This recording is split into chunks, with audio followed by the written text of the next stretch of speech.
On করে দিছিস? এরকম করে সারাক্ষণ থাকতে পারবি 10-20 মিনিট ধরে? খুবই ভালো না? Now let me speak, okay? See, what basically happens is যে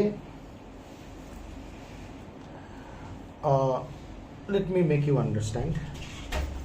Do you know, come sit. Do you know about diffusion? Why are you late? Sir, You don't attend my tuition also. And you come late also, why? Sir, for today, sir. For today what? Sir, sorry, sir. Actually, my cycle was. Go and sit on our laps. And go. He was like. अरे उधर जगह बैठने दो उसको, फालतू कहाँ बैठेगा बेचारा आदमी। व्यूजन मत ब्लॉक कर बेटा, देख को तो छोटा सा है वो। हाँ ठीक है। तो ये सब उठा रही थी क्या? पॉज करके नहीं रखी? अच्छा ठीक है, वेरी गुड, थैंक यू। अच्छा, डिफ्यूजन के बारे में सीखा है कभी? हाँ चल अरे लड़का लड़की सब सेम है, मजे लो बैठ के, दो साइड में दो लड़की, आराम से बीच में बैठो राजा की तरह। क्या प्रॉब्लम है जीवन में? शर्माते क्यों हो? ये भी उठ गया ना, पॉज नहीं कर रही है ना तो वीडियो, गुड। अच्छा, डिफ्यूजन के बारे में तो सबने सीखा है, सीखा है। बोल डिफ्यूजन क्या है? जब अगरबत्ती जलता है, जब मम्मी खाना पकाती है, तब डिफ्यूजन होता है। सोच, तूने अगरबत्ती जलाया, अगरबत्ती का जो स्मोक है वो ऐसे निकलता है और यहाँ पे पूरा एयर है, तो धीरे धीरे धीरे धीरे एयर के बीच में अगरबत्ती का स्मोक का मॉलिक्यूल ऐसे फैल नहीं जाता है? Yes or no? The mixing of particles of one substance into the particles of another substance is known as diffusion in chemistry. Diffusion in chemistry. Okay, chemistry में कोई पूछ देगा ना, किसी केमिस्ट्री टीचर को या केमिस्ट्री के स्टूडेंट को पूछ देगा सर डिफ्यूजन क्या है, उसको तो बायोलॉजी का याद नहीं रहेगा ना। वो बोलेगा डिफ्यूजन तो ये है कि एक पार्टिकल्स के एक सब्सटेंस का पार्टिकल। আইসিএসসি ভালো প্রিপারেশন হচ্ছে, আইসিএসসি আই হোপ তোরা ভালো রেজাল্ট করবি। এনিওয়ে, একটা সাবস্টেন্সের পার্টিকেলস যদি অন্য একটা সাবস্টেন্সের, এখানে এয়ারের পার্টিকেলস গুলো আমি আর রাখলাম না, আনগিনত পার্টিকেলস হবে, অন্য কালার দিয়ে রাখতে হলে রাখাই যায়। আনগিনত এয়ারের পার্টিকেলস আছে ধর, ওই পার্টিকেলসের মধ্যে কি হয়েছে, কালো পার্টিকেলস গুলো ঢুকে যাচ্ছে, এই জিনিসটাকে ডিফিউশন বলে। হ্যাঁ, কেমিস্ট্রিতে পড়ায় সলিডের গ্যাসের ডিফিউশন গ্যাসের মধ্যে হতে পারে, এই যে যেমন এটি, ঠিক আছে, একটা গ্যাস গ্যাসের মধ্যে ডিফিউজ করতে পারে, একটা গ্যাস লিকুইডের মধ্যে ডিফিউজ করতে পারে, কোনো লিকুইডের মধ্যে ছাড়ে দিবি, গ্যাসটা লিকুইডের মধ্যেই ছড়ায় গেল, কারণ লিকুইড সাবস্টেंसेরও তো इंटरमॉलिक्यूलर स्पेसेस আছে, তাই না? इंटरमॉलिक्यूलर स्पेस अगर रहेगा तो उसके अंदर दूसरे सब्सटेंस का पार्टिकल्स घुस ही जाएगा, राइट और रॉन्ग? ये हो गया गैस, गैस में, गैस लिक्विड में, और फिर गैस सॉलिड में होता है नहीं, ये होता है, होता नहीं है ऐसा नहीं है, लेकिन बहुत ही टफ प्रोसीड्यूर है, बड़ा हाई प्रेशर का फोम फॉर्मेशन। गुड, ये पढ़ाई करता है, ठीक है, फोम फॉर्मेशन ये हो सकता है, लेकिन स्पेसिफिक एग्जांपल्स है, प्रोसेसेस है। अच्छा सर, लिक्विड कभी लिक्विड में हो सकता है? हाँ, लिक्विड का लिक्विड में हो ही सकता है। सर लिक्विड का सॉलिड में, ये भी थोड़ा टफ। सॉलिड में डिफ्यूजन, सॉलिड का सॉलिड में डिफ्यूजन होता है, ठीक है। अच्छा, और सॉलिड का लिक्विड में डिफ्यूजन बहुत अच्छे से होता है, इसको गोल नहीं करना चाहिए। सॉलिड का लिक्विड में डिफ्यूजन हो सकता है, तो हर सॉलिड लिक्विड में डिफ्यूज, हर लिक्विड में डिफ्यूज कर जाएगा नहीं। तू एक आयरन ब्लॉक को लेके वाटर में रख देगा, वो डिफ्यूज करेगा नहीं, ये सर नो। लेकिन तू अगर एक चौक को लेके पानी में रख देगा, वो भीग जाएगा, थोड़ा डिफ्यूज करने के बाद भीग जाएगा, लेकिन धीरे धीरे धीरे धीरे करेगा। Are you getting my point? तो डिफ्यूजन है एक पार्टिकल्स, एक सब्सटेंस का पार्टिकल्स दूसरे सब्सटेंस के इंटरमॉलिक्यूलर स्पेस में घुस जाने को हम लोग डिफ्यूजन कहते हैं। क्या कहते हैं? डिफ्यूजन कहते हैं। अब ये है डिफ्यूजन। अब देखो, डिफ्यूजन ना दूसरे तरीके से भी बताता है कोई मूवमेंट फ्रॉम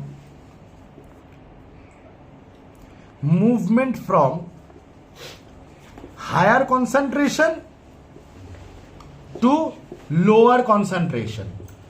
हायर कॉन्सेंट्रेशन से लोअर कॉन्सेंट्रेशन के मूवमेंट को भी डिफ्यूजन कहा जाता है। कोई एक सब्सटेंस बहुत ही हाई कॉन्सेंट्रेशन में एक जगह में है, वो धीरे धीरे डिफ्यूज करके इधर फैल रहा है, इधर तो सब्सटेंस टू नहीं है ना, तो it is movement from higher concentration to lower concentration. This is also diffusion. Is this clear to you? Now these are normal diffusion that occurs. Now I want to talk about diffusion through a membrane.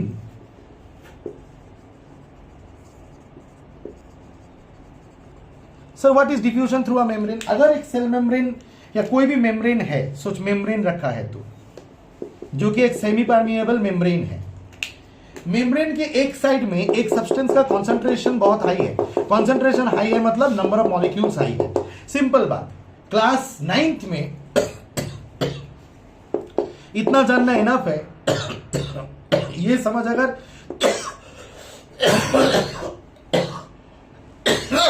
Sorry class 9th में ये समझ अगर दिमाग में घुस गया कि particles जो है उनके कॉन्सेंट्रेशन अगर हाई होंगे तो मैं बोलूंगा कि सब्सटेंस का उनका नंबर्स अगर हाई होंगे तो मैं बोलूंगा कि ये नंबर सब्सटेंस ए का कॉन्सेंट्रेशन बहुत हाई है. Is this clear to you? अब ये सब्सटेंस अगर ये सेमी, देख यहां पे जब डिफ्यूजन हो रहा था कोई मेम्ब्रेन रोकने के लिए नहीं था. मेरे बात में ध्यान कर, आई मीन गौर कर. यहां पे जो मेम्ब्रेन था कोई भी उसको अटकाने के लिए नहीं था, नहीं बैठा था. No one was there to stop it. Diffusion would occur. It occurs fast, it occurs slow, doesn't matter. Gas अगर गैस में डिफ्यूज करेगा तो फास्ट डिफ्यूज कर जाएगा, बहुत ही जल्दी, क्योंकि गैस में इंटरमॉलिक्यूलर स्पीड ज्यादा है, ज्यादा रैंडमली मूव करता है. यस और नो? लिक्विड का थोड़ा धीरे होगा, सॉलिड का और धीरे होगा. सॉलिड में भी डिफ्यूज करता है लेकिन बहुत ही स्लो होगा, क्योंकि intermolecular force of attraction and random motion बहुत कम है. I mean intermolecular force of attraction बहुत हाई है, रैंडम मोशन बहुत कम है. लेकिन मेन बात यह है कि कोई मेम्ब्रेन नहीं है रोकने के लिए, चाहे फास्ट हो चाहे स्लो हो जाएगा. यहां पे अगर मैंने सेमी परमिएबल मेम्ब्रेन रखा है तो इस सेमी परमिएबल मेम्ब्रेन के थ्रू डिफ्यूजन होना डिपेंड करेगा कि ये जो मॉलिक्यूल है, इस मॉलिक्यूल का स्ट्रक्चर कैसा है, इस मॉलिक्यूल का केमिकल कॉम्पोजिशन क्या है, कि वो hydrophilic, then again hydrophobic, then again hydrophilic nature को पार करके जा पाएगा कि नहीं जा पाएगा. मतलब सेमी परमिएबल मेम्ब्रेन उसको अलाउ करेगा कि नहीं करेगा. Is this clear to you? अगर नो अलाउ नहीं करेगा तो वो बाहर ही रह जाएगा. अगर यस अलाउ करेगा तो क्या होगा? Higher concentration to lower concentration वो मूव कर जाएगा सेल, आई मीन मेम्ब्रेन के थ्रू. आया बात समझ में? So this is diffusion in biological systems. Sir example बताइए बायोलॉजिकल सिस्टम. सोच एक सेल है, ये सेल रेस्पिरेशन करते वक्त, क्या करते वक्त? रेस्पिरेशन करते वक्त उसको O2 की जरूरत होती है. तो बाहर में O2 का कॉन्सेंट्रेशन ज्यादा है, अंदर में O2 का कॉन्सेंट्रेशन कम है. और O2 एक ऐसा मॉलिक्यूल है जो सेमी परमिएबल मेम्ब्रेन को पार कर सकता है. सेमी परमिएबल मेम्ब्रेन उसको एवे ही अलाउ कर देगा, तो वो ऐसे अंदर की तरफ चला जाएगा. Is this clear to you? This is diffusion of oxygen inside the cell, because oxygen respiration के लिए चाहिए. अगेन कार्बन डाइऑक्साइड जो बनता है सेल के अंदर. सर क्यों कार्बन डाइऑक्साइड बनता है सेल के अंदर? सेल के अंदर कार्बन डाइऑक्साइड इसलिए बनता है क्योंकि वो रेस्पिरेशन कर चुका है, तो कार्बन डाइऑक्साइड बनेगा. रेस्पिरेशन का एंड रिजल्ट के हिसाब से एनर्जी बनता है, कार्बन डाइऑक्साइड बनता है और वाटर बनता है. वाटर छोड़ने की जरूरत नहीं है, लेकिन कार्बन डाइऑक्साइड ज्यादा क्वांटिटी में सेल के अंदर भर जाएगा तो सेल के लिए टॉक्सिक हो जाएगा. तो कार्बन डाइऑक्साइड को निकालना इंपॉर्टेंट है, तो डिफ्यूजन के थ्रू निकाला जाता है, निकाल देता है सेल. और ये नेचुरली होता है. CO2 को भी सेमी परमिएबल मेम्ब्रेन अलाउ करता है. Are you getting my point? तो सेमी परमिएबल मेम्ब्रेन से बाहर की तरफ निकल के चला जाएगा. These two are the most classic example of diffusion that occurs in the cell, because O2 and CO2 are both allowed by the semi-permeable membrane and they always move from higher concentration to lower concentration. Both in and out is explained. Is this clear to you? Cell का semi permeable होना कितना important था अभी समझ में आता है. I mean cell membrane का. नहीं तो सेल के बाहर में कुछ भी चीज का कॉन्सेंट्रेशन अगर हाई होता तो वो मॉलिक्यूल तो अंदर चला जाता है थ्रू डिफ्यूजन, राइट और रॉन्ग? ये तो सेल मेम्ब्रेन ही उसको रोक रहा है, नो कह रहा है, यस और no? Your concentration is high, that doesn't mean that you will enter. I am keeping the inner membrane of the, I mean internal what to say, environment of the cell, sorry, internal what to say, internal content of the cell intact. यही तो बोला था ना मैंने last video में. You don't enter because I don't need you. Is this clear to you? जिंदगी में भी ऐसे सेल मेम्ब्रेन जैसे बनो, टॉक्सिक पीपल को बाहर रखो और अच्छे पीपल को लेट देम एंटर, तो तुम भी इंटैक्ट रहोगे. तुम्हारा थोड़ा वॉल्यूम ज्यादा है लेकिन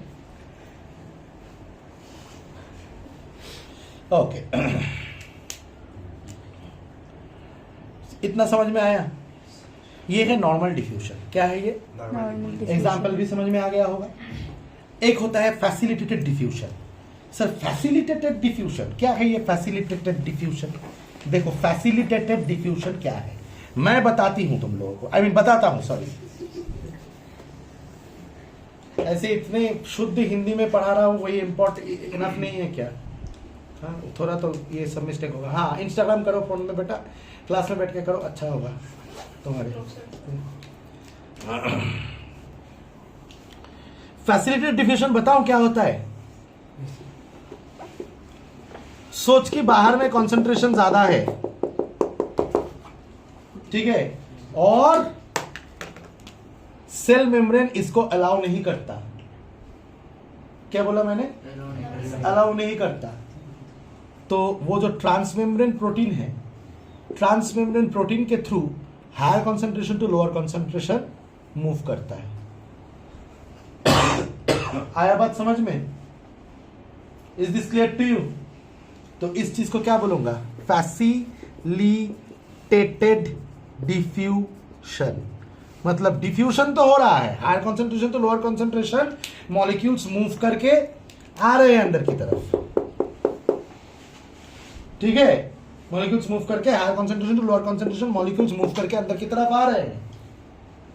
is this clear to you? तो मतलब डिफ्यूजन है, लेकिन नॉर्मल सेल मेम्ब्रेन से नहीं आ रहे हैं, कोई ट्रांसमेम्ब्रेन प्रोटीन से अंदर आ रहे हैं.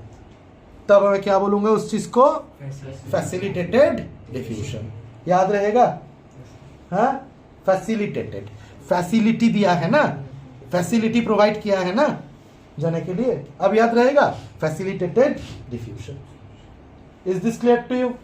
आया मजा? आया समझ के मजा? अच्छा, कभी कभी क्या होता है, थोड़ा बंद कर, पॉज कर, पॉज. डिफ्यूजन सीख गए अच्छे से? डिफ्यूजन, फैसिलिटेटेड डिफ्यूजन समझ में आया? श्योर? तुम लोगों को पता है डिफ्यूजन से नॉर्मली जैसे कि फॉर एग्जांपल अगर हम रेस्पिरेशन करते हैं तो कार्बन डाइऑक्साइड का कंसंट्रेशन अंदर के प्रोड्यूस होता है सेल में ही, तो कंसंट्रेशन बाहर है तो निकाल के फेंकता है through diffusion. Higher concentration to lower concentration move, this is natural. पता है higher concentration to lower concentration move इतना नेचुरल है कि जैसे मैं अगर पानी लेके ऐसा करूं तो पानी गिर जाएगा. It is very obvious and natural for you due to the force of gravity. In the same way, movement of particles from higher concentration to lower concentration is also a very natural thing. आया बात समझ में? नहीं आया बात समझ में? आ गया बात समझ में? So that is the thing. Now, carbon dioxide बाहर निकलता है और ऑक्सीजन अंदर जाता है. ये तुम्हारा हुआ डिफ्यूजन. तुम लोगों को पता है डिफ्यूजन को बोला जाता है पैसिव ट्रांसपोर्ट. क्या बोला जाता है डिफ्यूजन को? Passive transport through cells. तो सर एक्टिव ट्रांसपोर्ट क्या है?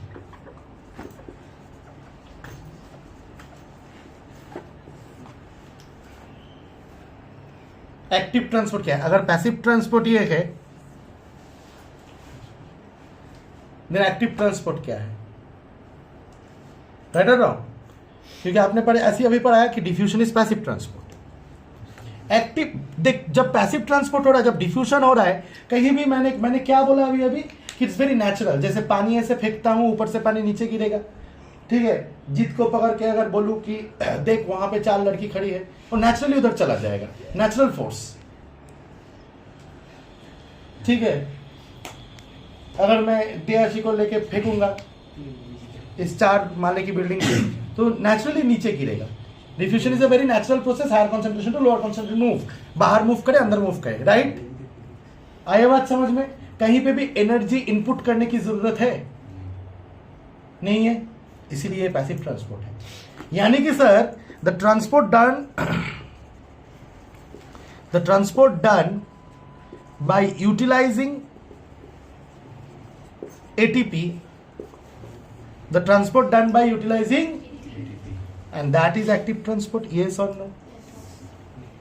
Is this clear to you? The transport done by utilizing ATP is active transport. So that means ATP मतलब क्या? ATP बायोलॉजी में क्या है? एनर्जी, ये पता है ना? Adenosine triphosphate. ये मॉलिक्यूल का नाम क्या है? Adenosine triphosphate. ये क्या है? एडिनोसिन ट्राइफॉस्फेट एटीपी सेल के अंदर एनर्जी स्टोर करता है। सेल को जब एनर्जी की जरूरत होती है तो इस एटीपी को ब्रेक डाउन करके एडीपी प्लस पीआई में कन्वर्ट करता है। पीआई मतलब इनऑर्गेनिक फास्फोरस, आई मतलब इनऑर्गेनिक, पी मतलब फास्फोरस। यानी ट्राइफॉस्फेट से डाइफॉस्फेट हो गया, एक फॉस्फेट का बॉन्ड टूट गया है और उससे एनर्जी ले लिया है कि उस बॉन्ड में जितना एनर्जी स्टोर था मुझे दो, सेल को काम है। ये सेल ऐसे एनर्जी स्टोर करता है और यूटिलाइज करता है। ये स्टोर करता है, जब स्टोर करना होता है क्या करता है? तब एडीपी और पीआई को जोड़ देता है और एज अ एटीपी रख देता है, तो स्टोर किया। जब यूटिलाइज करना है क्या करता है? इसका रिवर्स प्रोसेस कर देता है। Is this clear to you? अब सोचो एक सेल है और सेल के बाहर एक बहुत ही इंपॉर्टेंट मॉलिक्यूल है जो सेल के लिए बहुत इंपॉर्टेंट है। कोई इंपॉर्टेंट सिग्नल मॉलिक्यूल हो सकता है जो सेल को कोई फंक्शन करवाएगा, या फिर कोई न्यूट्रिशन हो सकता है किसी किसी केसेस में, लेकिन इसका कंसंट्रेशन अंदर भी ज्यादा है। अब घंटा ये अंदर जाएगा, higher concentration to lower concentration move, मतलब बाहर ही आने का कोशिश करेगा, राइट और रॉन्ग? लेकिन सेल वो अफोर्ड नहीं कर सकता है इतना कीमती मॉलिक्यूल। बाहर तो जाओ भी मत, बाहर और है तो और ले लो, मतलब फॉर सेल इट इज पैसा, है ना? है और कमाओ, राइट और रॉन्ग? ठीक उसी तरह ये क्या हो सकता है? मैंने क्या बोला? कोई सिग्नल मॉलिक्यूल हो सकता है जो सेल को कोई काम करवाता है, राइट और रॉन्ग? कोई न्यूट्रिशन हो सकता है। Is this clear to you? Sir signal molecule मतलब मैंने सिखाया था ना आज सुबह ही कि आके बाइंड करेगा और सेल को कोई काम करवाएगा। तो वो हमेशा सेल के बाहर ही बाइंड करेगा ऐसा नहीं है, सेल के अंदर भी रिक्वायरमेंट हो सकती है इस मॉलिक्यूल की। कभी कभी न्यूट्रिशन भी हो सकता है, न्यूट्रिशन जनरली नहीं होता है लेकिन कभी कभी हो सकता है कि इंपॉर्टेंट मॉलिक्यूल है वो अंदर घुस जाएगा तो दूसरे न्यूट्रिएंट्स को यूज कर पाऊंगा। तो इंपॉर्टेंट हुआ कि नहीं है molecule? Is this clear to you? तो ये अगर सेल के अंदर ज्यादा कंसंट्रेशन में है भी, फिर भी इसको अंदर लेना है, तब क्या करना होता है? तब करना होता है एक्टिव ट्रांसपोर्ट। यहां पे एक मॉलिक्यूल रहेगा, एक ट्रांसमेम्ब्रेन प्रोटीन रहेगा, और सेल के अंदर क्या होगा? एटीपी से एडीपी और प्लस पीआई बनेगा, यानी एनर्जी रिलीज होगा। उस एनर्जी को यूटिलाइज करके ये जो मॉलिक्यूल है इसको अंदर की तरफ घुसा जाता है, ये जो मॉलिक्यूल है इसको अंदर की तरफ घुसा जाता है। Is this clear to you? Sir क्यों एनर्जी की जरूरत है? तुम खुद ही बता। अगर ऐसा पहाड़ है, ऐसा यहां पे एक ऑब्जेक्ट है, इसको मैं छोड़ दूं तो ये नीचे गिरेगा।